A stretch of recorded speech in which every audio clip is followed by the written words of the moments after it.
Buenos días a todos, que Dios les bendiga.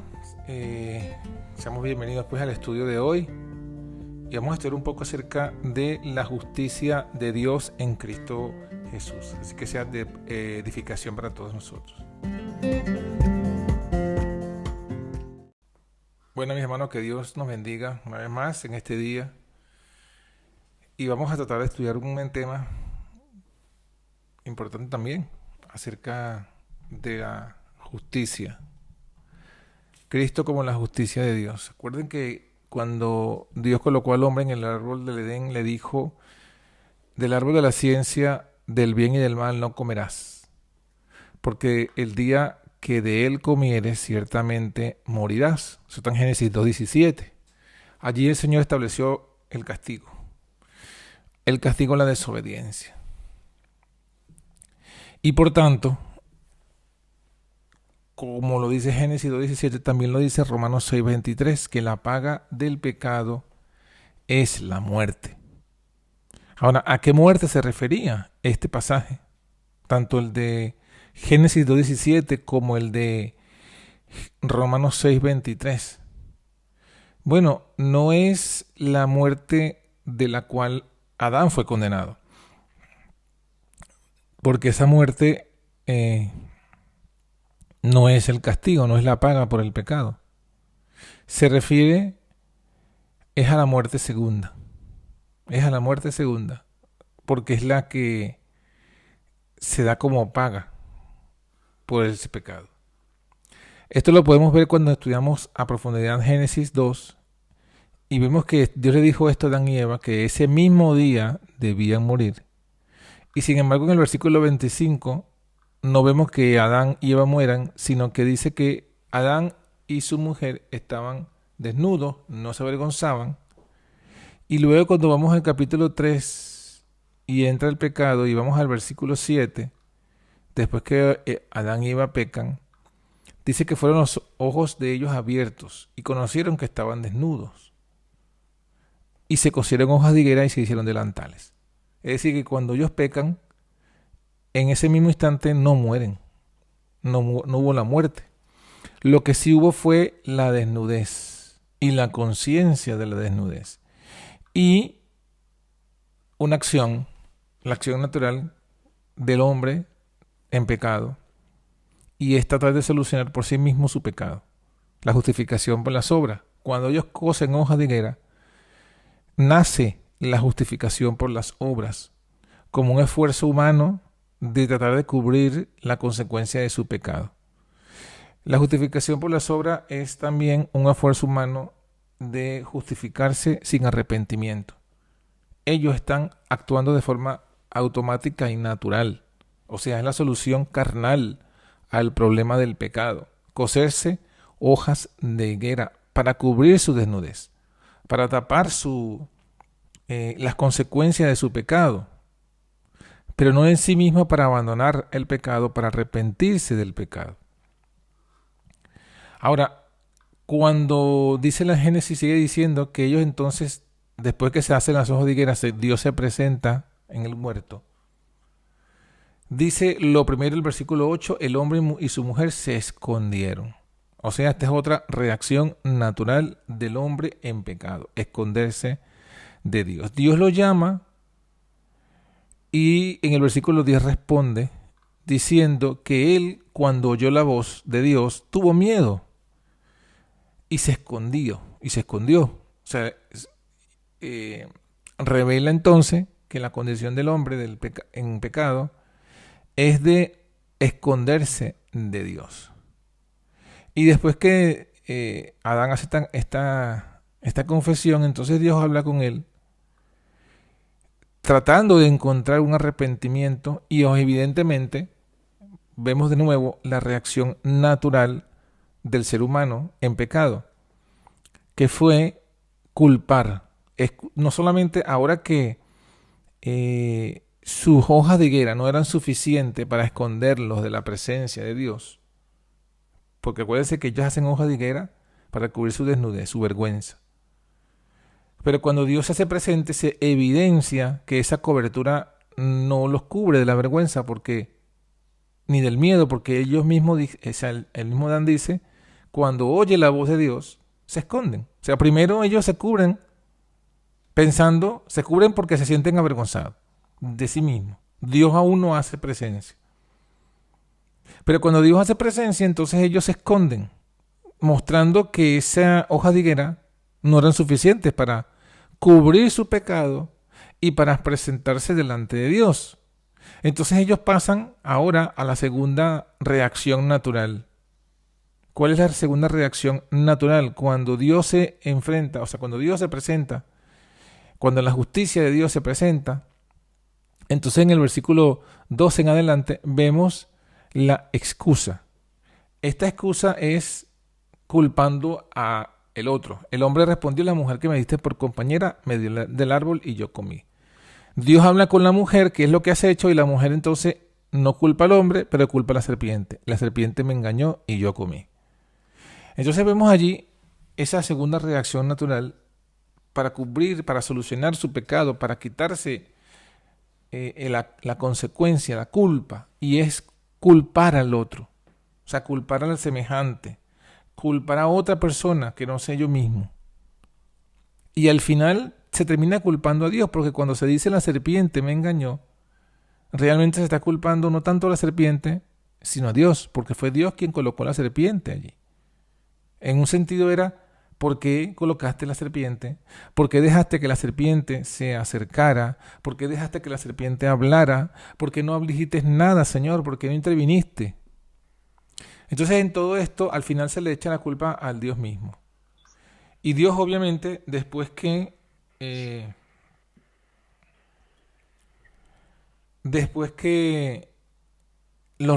se le hace una reconvención, trata de llevarlos al arrepentimiento y les habla de las consecuencias inevitables de su pecado.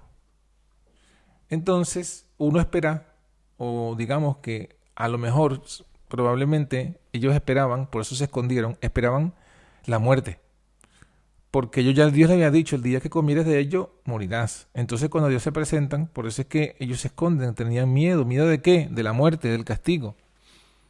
Dios igual los llama, les reprende, se culpan unos a otros para tratar de excusarse, culpan a Dios.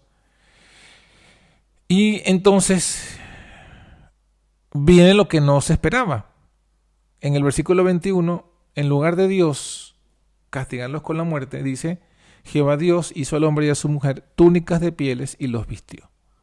Entonces ya aquí se evidencia que esa sentencia que Dios dijo: el día que de él comieres ciertamente morirás, quedó postergada, quedó aplazada para un momento futuro, porque tampoco dice Dios que no iban a morir. Es más, leímos Romanos, donde Pablo reafirma que la paga del pecado es la muerte. Entonces quiere decir que todavía la paga del pecado está en el futuro y que lo que Dios le dijo se quedó aplazado. O sea, cuando Dios le dijo: el día que comieres de ellos ciertamente morirás, esa sentencia, ese castigo, ese pago quedó aplazado para un futuro.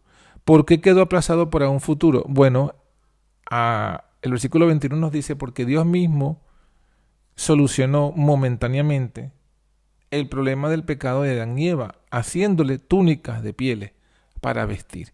Y con eso también Dios les mostró, sin decirle nada, pero por acciones, Dios le muestra que su solución es ineficiente y no era aceptada.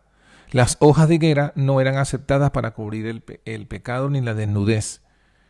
Tenían que venir túnicas de pieles, y esas túnicas de pieles evidentemente vinieron de animales, porque eran túnicas de pieles. Y con eso Dios también le está dando una enseñanza, una parábola. Le está diciendo que su pecado, que su desnudez, que la paga del pecado seguía siendo la muerte, pero que ellos en ese instante no sufrían la muerte porque un inocente estaba pagando con su vida ese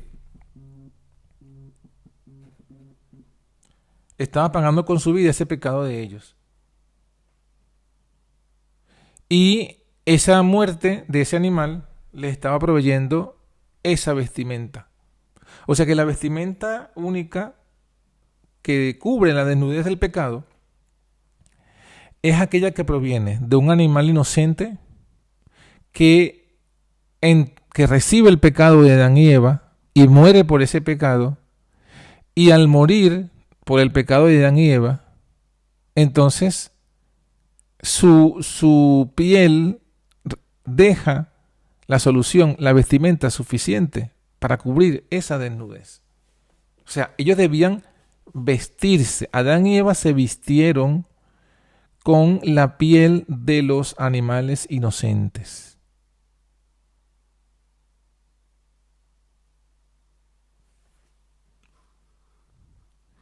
Eso es lo que nos enseña esta lección aquí en Génesis.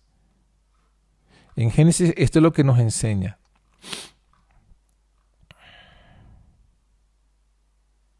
Ahora, cuando nosotros vamos al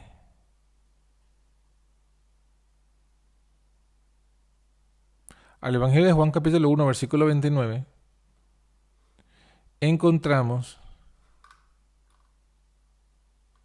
que ese animal era símbolo del Mesías. El día siguiente ve Juan a Jesús que venía a él y le dice: he aquí el Cordero de Dios que quita el pecado del mundo. Es decir, el Cordero era un símbolo de Cristo. Y Cristo vendría justamente a recibir ese pecado para luego pagarlo. Cristo sería ese Cordero, inocente, puro, perfecto, sin mancha y sin contaminación. Tendría que recibir el pecado del mundo. Se lo quita al mundo, lo recibe sobre sí. Se lo quita a Adán y Eva, lo recibe sobre sí.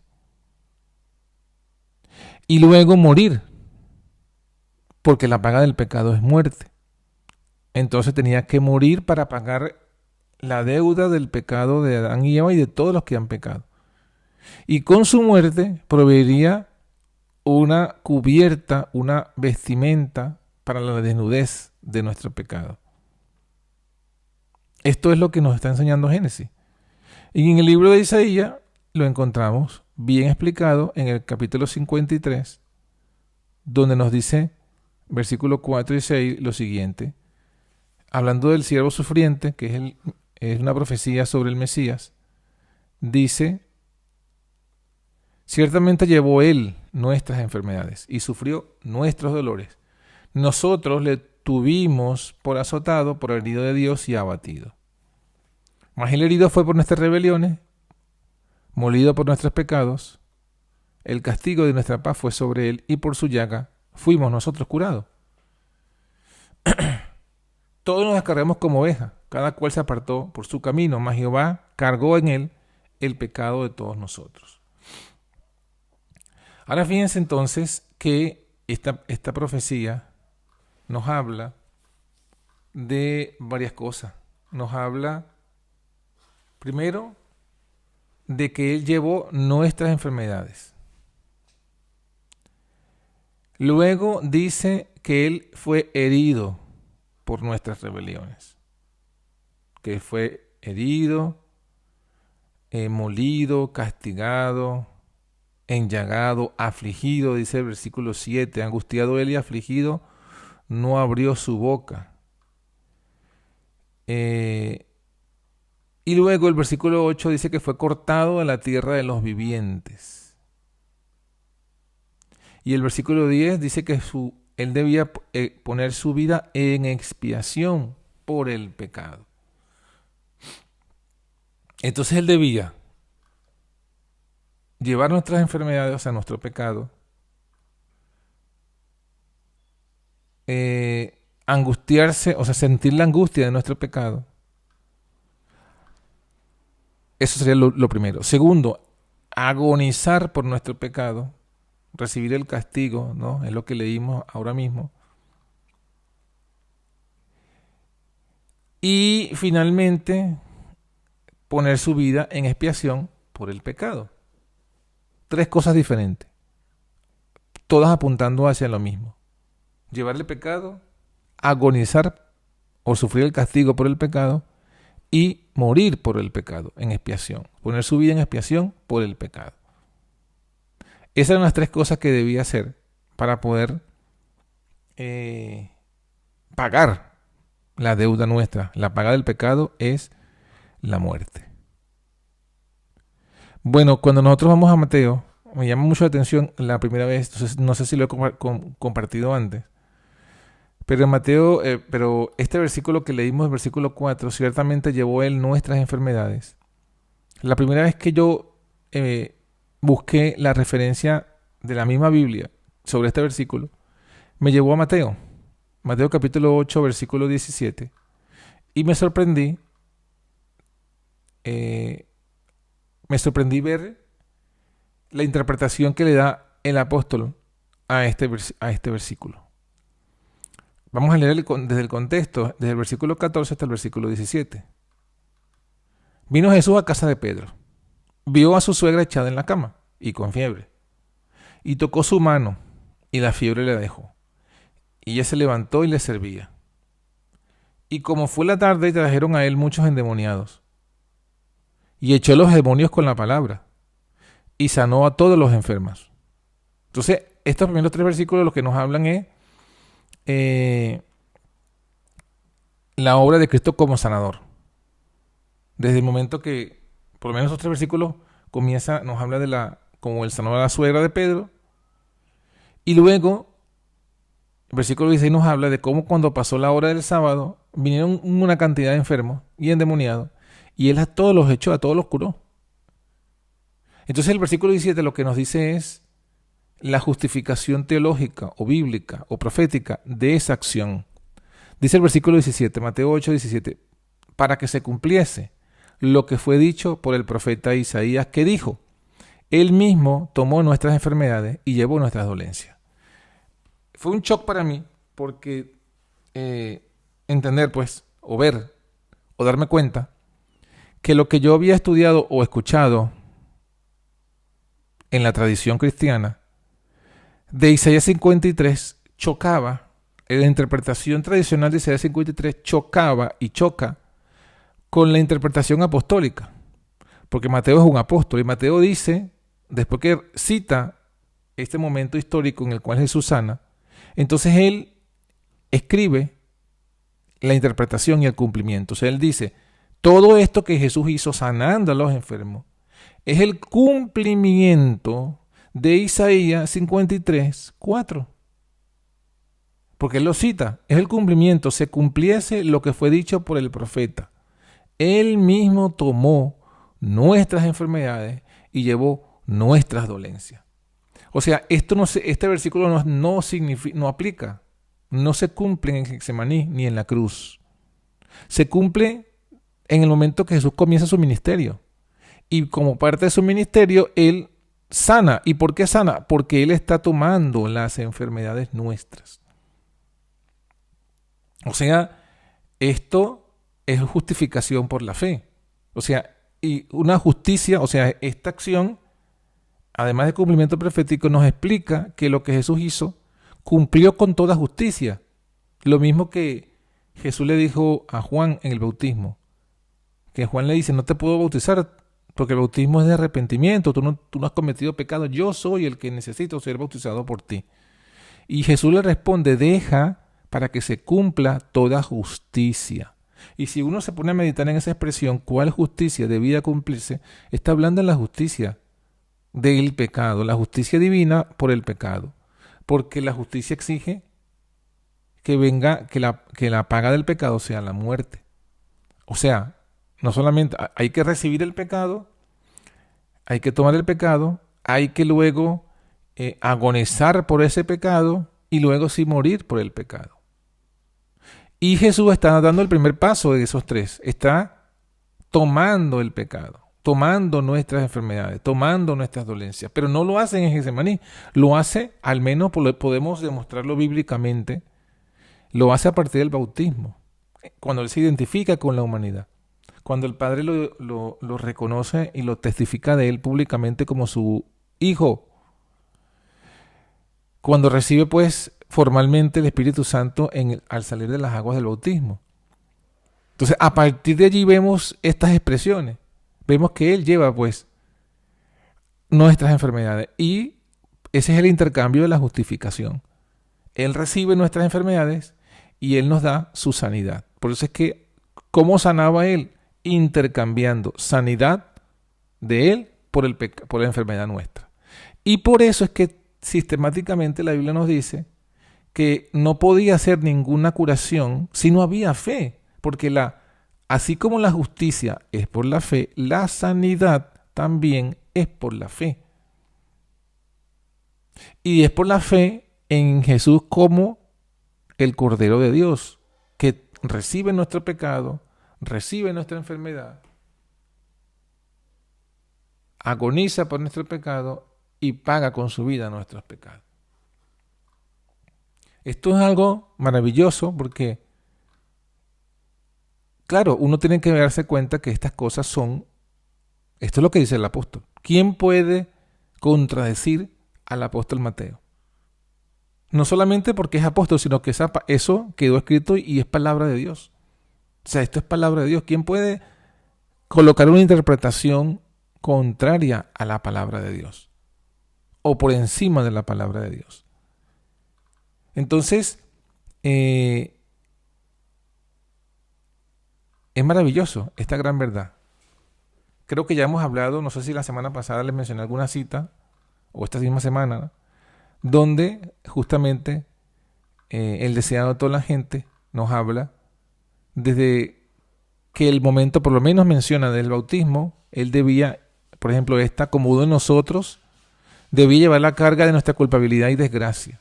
El ser sin pecado debía sentir la vergüenza del pecado. El amante de la paz debía habitar con la disensión. La verdad debía morar con la mentira. La pureza con la vileza. Todo el pecado. La discordia y la contaminadora concupiscencia de la transgresión torturaban su espíritu. Esto está en el Deseado de toda la gente, página 86, párrafo 1. Dice que Cristo llevó la carga de nuestra culpabilidad y desgracia. Y está hablando del bautismo. Desde el momento del bautismo. O sea, desde el momento del bautismo, Él lleva la carga de la culpa, de la desgracia.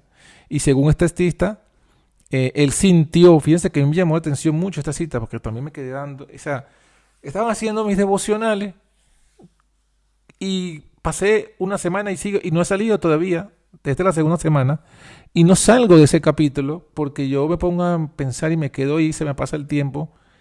Esta expresión, el ser sin pecado debía sentir la vergüenza del pecado. Sentir la vergüenza del pecado. O sea, a veces nosotros cuando hablamos de esto, por lo menos hablo yo de mí mismo, ¿no? No sé de ustedes, pero yo cuando hablo de estas cosas, a veces uno no entiende lo profundo de estas cosas, ¿no? Porque uno lo presenta como muy matemático, muy puntual. Jesús llevó nuestro pecado, ok. Jesús heredó nuestro pecado. Vale. Pero estas expresiones dejan pensando y profundizando. O sea, Jesús sintió la vergüenza del pecado. Obvio, no porque Él pecó, porque Él no pecó jamás. Entonces, ¿de quién pecado? De nuestro pecado. Pero igualmente, aunque era mi pecado, la experiencia de Él fue real. ¿En qué sentido? En que Él sintió, vamos a decirlo así, ¿no? Para que sea quizás más entendible. El ser sin pecado debía sentir la vergüenza de nuestro pecado, la vergüenza de mi pecado. O sea, Jesús sintió la vergüenza de mi pecado. O sea, cada quien piensa en su pecado. Cualquiera de los pecados que hemos cometido o que estemos cometiendo o en el cual hayamos caído. Y pensemos que Él sintió la vergüenza de ese pecado. O sea, vergüenza, estamos hablando porque por eso leímos el contexto del Génesis, ¿no? De la desnudez. O sea, la vergüenza del pecado es cuando tú te sientes avergonzado por lo que has hecho. Es cuando ese pecado te alcanza y tú te sientes... Porque en el momento, todos lo sabemos, en el momento que pecamos porque pensamos que es lo mejor. Pecamos porque sentimos atraídos, tentados, porque nos da placer. Pero después que se ha hecho el pecado, después que se ha cometido el pecado, lo que viene es vergüenza. Después que nos hemos comido la fruta prohibida, entonces el sabor es amargura. En el momento, así como Eva vio la fruta atractiva, agradable a los ojos, pero después que comió la fruta, se sintió la amargura, la vergüenza de la desnudez. Entonces, lo mismo con el pecado, porque eso que hizo Eva fue pecado. Y Jesús sintió esa vergüenza, pero ¿por qué la sintió? Por nosotros. Eso era cumplir toda justicia, sentir esa vergüenza.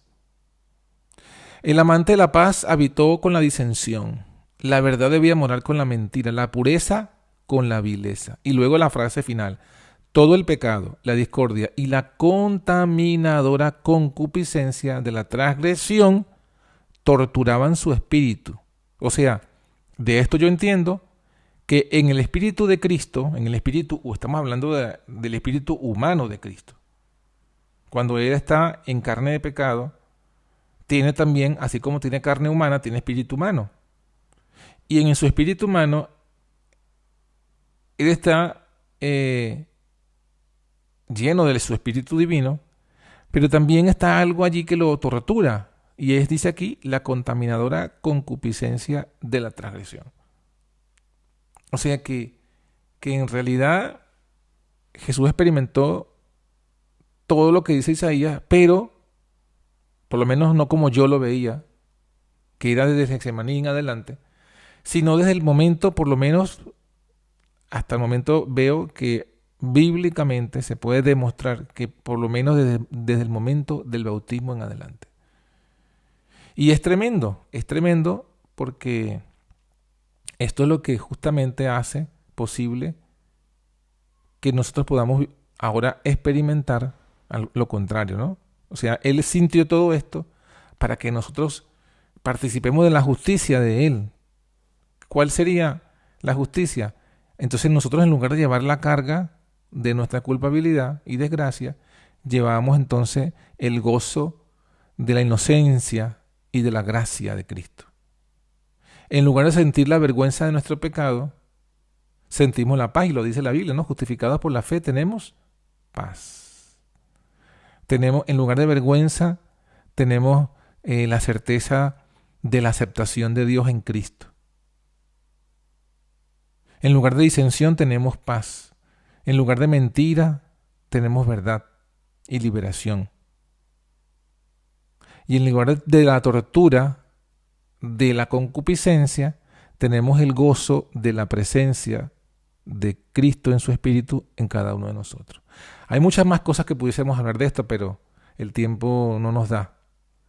Pero les recomiendo que sigamos estudiando estas cosas, meditando en esto, porque con esto estamos entrando en la ciencia que será el estudio por toda la eternidad. Que Dios nos bendiga.